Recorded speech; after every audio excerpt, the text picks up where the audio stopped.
Please get ready for a dictation of exercise number 14 from Progressive Magazine of June 2022.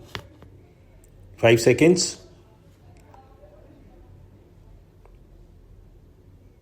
Start. I have great pleasure in welcoming you to this inaugural meeting of the National Commission of UNESCO. This is in some ways a memorable occasion, for the constitution of the National Commission gives concrete shape to our efforts for international cooperation in the fields of education, science, and culture. It would therefore perhaps be appropriate if I should describe in some detail aims and objectives of UNESCO and the manner in which it has attempted to carry out its purposes. After the experience of 2 world wars within the course of barely 25 years, thinking men and women all over the world realize as never before that there must be a change in the outlook of man to avert the calamity of a future disaster. It was out of this universal desire to find an instrument for the settlement of disputes without resort to war that there arose the United Nations with renewed hope for afflicted humanity.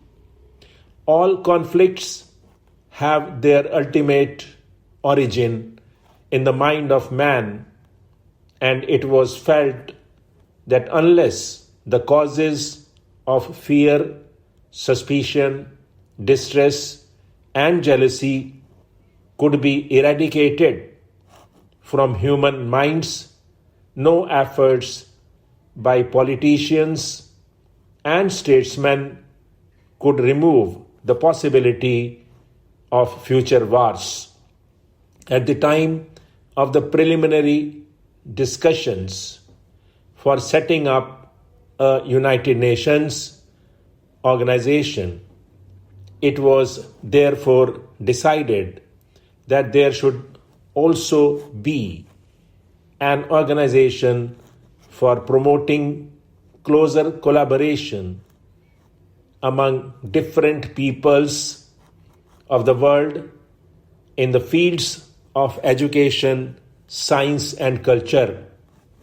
Accordingly, UNESCO was set up to achieve these ends. At the time of the constitution of UNESCO, it was realized that cooperation and understanding among nations could be built only if there was cooperation and understanding among the different elements within the nation itself. If within a nation itself there were divergent elements whose differing points of view had not been fully coordinated, such a nation could hardly serve a harmonious unit in the international setting. Experience showed that there was not only large ignorance about different nations, but in many cases, members of the same nation were ignorant of one another's attitudes, beliefs, customs, and faith. This was an experience which was almost universal, except in the case of a very few small and homogeneous nations. Further, it was felt that closer cooperation between different elements in our national life would lead to a promotion of activities in all other fields also. The Constitution of UNESCO provides that only states can be members. This guarantees that there will be no possibility of adding to international complications through its activities. There is, however, another aspect of the question which cannot be ignored. The nature of education, science, and culture is such that their cause can be served better by private and voluntary agencies. This is the reason why UNESCO Constitution insists that there should be voluntary bodies or national commissions to perform its functions in the national fields. Unfortunately, the experience of the last 3 years has not fully justified the hopes which were raised by the establishment of the United Nations organization. In spite of the initial agreement with which it started, it has today become the arena for struggles between rival blocs. It is true that the struggle is yet only a Cold War. This is, however, little consolation to those who seek peace on an enduring basis. It is tragic that even today nations have not given up the old attitudes which so often led to war. The one say of hope offered in this gloomy picture today is the manner in which UNESCO, an allied organization of the United Nations, has been attempting to establish better relations among human beings in the fields of education, science, and culture. It is obvious that in the realm of material clash of interests, compromise is difficult, while in the fields of the creative spirit, cooperation and compromise are not only possible but are the natural law.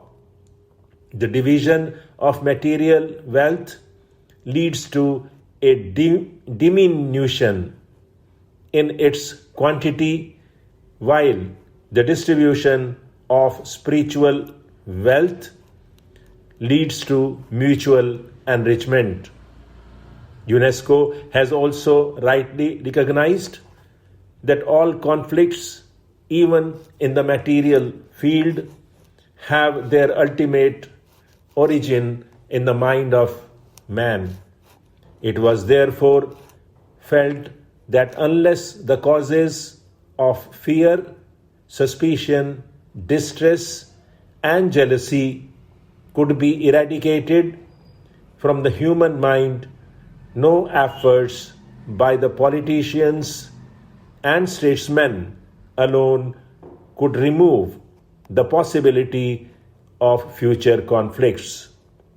This is the justification of UNESCO, as well as the reason why it has become a rallying ground for the faith and hope of all who want to avert the disaster of a third world war.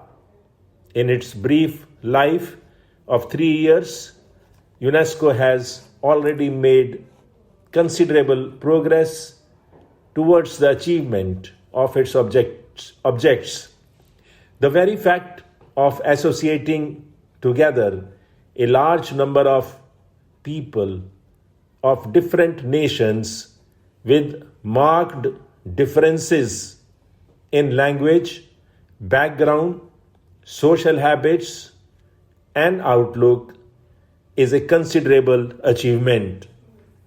The obligation under the Constitution of holding the General Conference in a different country each year has added to its burdens. Now, stop.